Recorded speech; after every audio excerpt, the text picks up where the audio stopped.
శ్రీ పరాభవనామ సంవత్సరంలో ధనుసు రాశి వారికి జాగ్రత్తగా ముందు సాగాల్సినటువంటి సంవత్సరం. అన్ని రంగాల వారు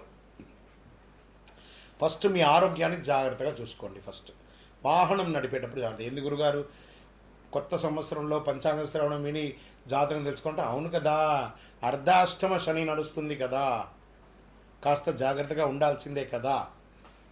ఒక 2 గ్రహాలు బాగాలేదు, మిగతా అంతా కూడా కొంచెం అనుకూలంగా ఉంది, కొంచెం జాగ్రత్తగా ఉండాల్సిందే. దానివల్ల ఏదో ఊహించుకోకుండా ఏమో అపోహ జరిగిపోతుందని జాగ్రత్తగా ఉండాలని చెప్పాను అంతే. దాని మీద ఊహించుకోకండి ఎక్కువగా. ఈ సంవత్సరం నుంచి మంచి అవకాశాలు పోస్ట్ ఆఫ్ ఇయర్ జూన్ తర్వాత మంచి అవకాశాలు రావుతున్నాయి. శని భగవానుడు ఈ సంవత్సరం ఎక్కడ ఉన్నాడు? మీనరాశిలో శని 4వ స్థానంలో సంచరిస్తున్నాడు. అందుకే అర్ధ అష్టమం, 4 అంటే అర్ధాష్టమంలో ఉన్నాడు. గృహ సంబంధ విషయంలో ఇబ్బంది పెడుతుంటాడు, మానసిక ఒత్తిడి ఇస్తుంటాడు, స్థిరాస్తి విషయంలో అల్లకల్లోలాన్ని సృష్టిస్తుంటాడు. ఇవన్నీ జరుగుతుంటాయి. ఇంకా గురు భగవానుడు 7వ ఇంట్లో ఉన్నాడు. జూన్ 2 గురు 8వ ఇంటికి, అక్టోబర్ 31 గురు 9వ ఇంటికి, జనవరి 25 8వ ఇంటికి ఫలితాన్ని ఇస్తున్నాడు. ఆధ్యాత్మిక ఆసక్తి, అదృష్టం క్రమంగా పెరుగుతుంది, గురువుల ఆశీర్వాదం పెరుగుతుంది, వివాహ యోగం, సంతాన యోగం పెరిగే అవకాశాలు ఉన్నాయి. ఇక్కడ జాగ్రత్తగా ఉండాల్సింది. రాహు కేతు యొక్క సంచారం ఎలా ఉందంటే, సంవత్సర ప్రారంభంలో రాహు 3వ ఇంట్లో, కేతు 9వ ఇంట్లో. డిసెంబర్ 6 రాహు 2వ ఇంట్లో, కేతు 8వ ఇంట్లో. ఫలితం ధైర్యం పెరుగుతుంది, కుటుంబ విషయంలో జాగ్రత్త, మాటలో నియంత్రణ, నూతనంగా వివాహం అయ్యి లేదా వివాహం కావాల్సిన వాళ్ళు మాట్లాడుకునేటప్పుడు అదుపు తప్పకండి, మీ లిమిట్స్ క్రాస్ చేయకండి, దానివల్ల దూరం అయ్యే అవకాశాలు ఎక్కువ ఉన్నాయి ఈ సంవత్సరం. సరే, ఈ సంవత్సరం మాటలో నియంత్రణ చాలా అవసరం, బాగా నియంత్రణ అవసరం. ఆదాయం మితంగా ఉంటుంది, ఖర్చులు పెరుగుతుంది, పెద్ద గొప్ప ఆదాయమే ఉండదు ఈ సంవత్సరం. పెట్టుబడులు జాగ్రత్త. ఎవరినైనా నమ్మి పెట్టుబడి పెట్టేటప్పుడు 1సారికి 2సారికి 3సారికి 4సారి ఆలోచించి పెట్టుబడులు పెట్టండి. ఉద్యోగ విషయంలో అసాంఘికమైనటువంటి కార్యక్రమాలకి పాల్పడకండి. ప్రభుత్వ ఉద్యోగంలో మీ ఉద్యోగం కూడా పోయే అవకాశాలు ఉన్నాయి. అసాంఘికం అంటే అర్థమైంది, మీరే దాన్ని అర్థం చేసుకోండి. ఏ రకంగా అంటే ఆ రకంగా తీసుకోండి. ఇంకా ప్రైవేట్ రంగంలో ఉద్యోగం పోగొట్టుకున్న వాళ్ళు, ఉద్యోగం పోతుంది లే ఆఫ్ అని అనౌన్స్ చేసిన వాళ్ళు ఈ టెన్షన్తో బతుకుతున్నారు కదా, బాగా గుర్తుపెట్టుకోండి. భయపడాల్సిన అవసరం లేదు. కొంచెం 6 నెలలు అటు ఇటుగా ఉన్నా కూడా జూలై తర్వాత మంచి ఫలితాలను పొందుతారు, మంచి ఉద్యోగాల్ని పొందుతారు ప్రైవేట్ రంగంలో కూడా. ఇంకా వ్యాపారస్తులకి ఇది ఒక రకమైనటువంటి గడ్డు కాలమే అని చెప్పచ్చు అండి. మిశ్రమమైనటువంటి ఫలితాలు. ఇదేంటి గురుగారు ఇలా చెప్తున్నారు అని అంటే, జరుగుతుంది కానీ ఇబ్బంది కూడా ఉంటుంది. దాన్ని దృష్టిలో పెట్టుకొని ఈసారి వ్యాపారం అంతా కూడా చేయాలి. మీ స్టాక్స్ అంతా కూడా డెడ్ స్టాక్ అయ్యే అవకాశాలు. మీరు ఇవ్వవలసిన వాళ్ళు బాగా ప్రెషర్ ఇస్తారు, మీకు రావాల్సినవి అంత త్వరగా రాదు. చూడండి ఇది ఎంత ఇబ్బందికరమైనటువంటి వాతావరణమో అనేది మీరు చూసుకోవాలి. లోన్స్, చిట్ ఫండ్స్ ఇవన్నీ కూడా ప్రెషర్ వస్తుంది. ఎన్నో రోజులుగా పర్మిషన్ కోసం ట్రై చేస్తున్నారు చూసారా ప్రభుత్వం నుంచి, అది లేట్ అయ్యే అవకాశాలు ఉన్నాయి. పోలీస్ కేసు అయ్యే అవకాశాలు ఉంటాయి, లీగల్ ఇష్యూస్ వచ్చే అవకాశాలు ఉంటాయి. కేసెస్ ఏమైనా ఉంటే మీకు నెగిటివ్ అయ్యే అవకాశాలు కూడా కొంతవరకు ఉంది.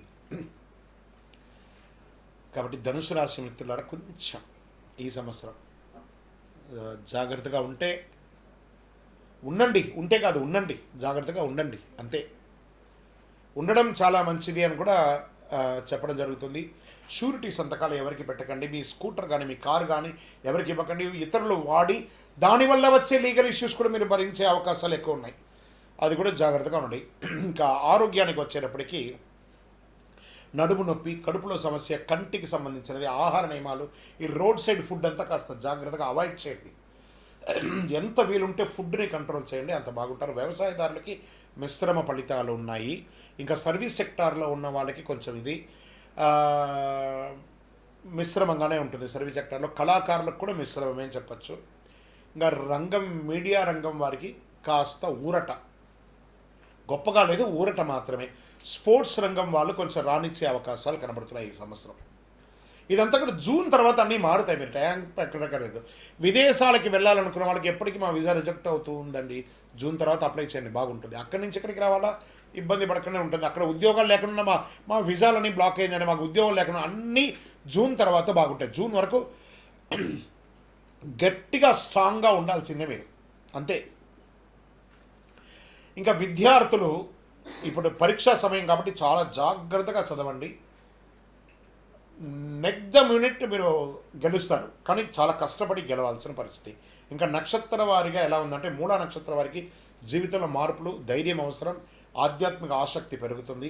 పూర్వాషాఢ నక్షత్రం గౌరవం పెరుగుతుంది, కొత్త అవకాశాలు, ప్రయాణాలు. ఈ ప్రయాణాల్లో వెళ్ళేటప్పుడు మీ యొక్క వాల్యుబుల్ థింగ్స్ అన్ని కూడా మిస్ అయ్యే అవకాశాలు ఉంటాయి, అవి కూడా జాగ్రత్తగా చూసుకోండి. ఉత్తరాషాఢ నక్షత్రం మొదటి పాదం ఉద్యోగ పురోగతి, నాయకత్వ లక్ష్యం, కుటుంబ సౌఖ్యం, మిశ్రమమైనటువంటి ఫలితాలు ఉన్నాయని కూడా చెప్పచ్చు.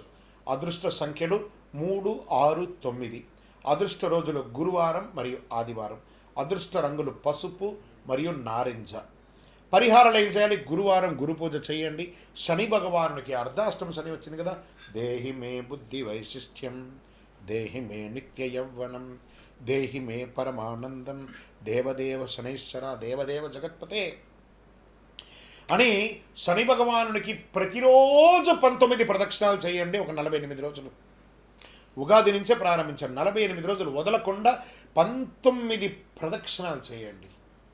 చేసిన తర్వాత రిలాక్స్గా కాసేపు కూర్చొని ప్రార్థన చేయండి. శని భగవాను యొక్క ఆశీస్సులు సంపన్నంగా మీకు కావాలి, ఖచ్చితంగా కావాలి.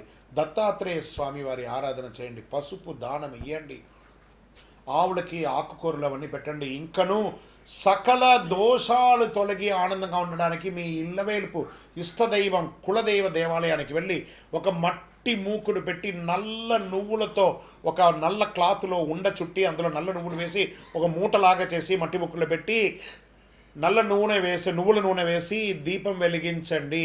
ఇంకనూ పరిహారం కావాలి గురుగారు మాకంటే, అతి శక్తివంతమైనటువంటి శని ప్రీతి కోసమే ఉన్నటువంటి శక్తి మాల ఇది.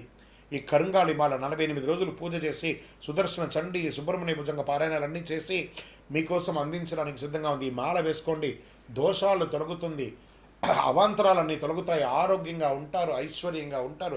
ఇంకనూ మా వ్యక్తిగత జాతకం ఈ కొత్త సంవత్సరం తెలుసుకోవాలనుకుంటున్నామండి అని అంటే మీ పరిసర ప్రాంతాల్లో ఉన్నటువంటి సద్గురువుల్ని సంప్రదించి వారి దగ్గర అడిగి మీ జాతకం తెలుసుకోండి. లేదు గురుగారు మీ దగ్గరే తెలుసుకోవాలనుకుంటున్నాం, మీ పేరు, మీ date of birth, time of birth, place of birth మా డిస్ప్లేలో కనబడుతున్నటువంటి నంబర్కి వాట్సప్ చేయండి, కాల్ చేయకండి. మా అడ్మిన్స్ మీకు రిప్లై ఇస్తారు. తప్పకుండా మీ జాతకానికి అపాయింట్మెంట్ ఇవ్వడం జరుగుతుంది. విజయోస్తు.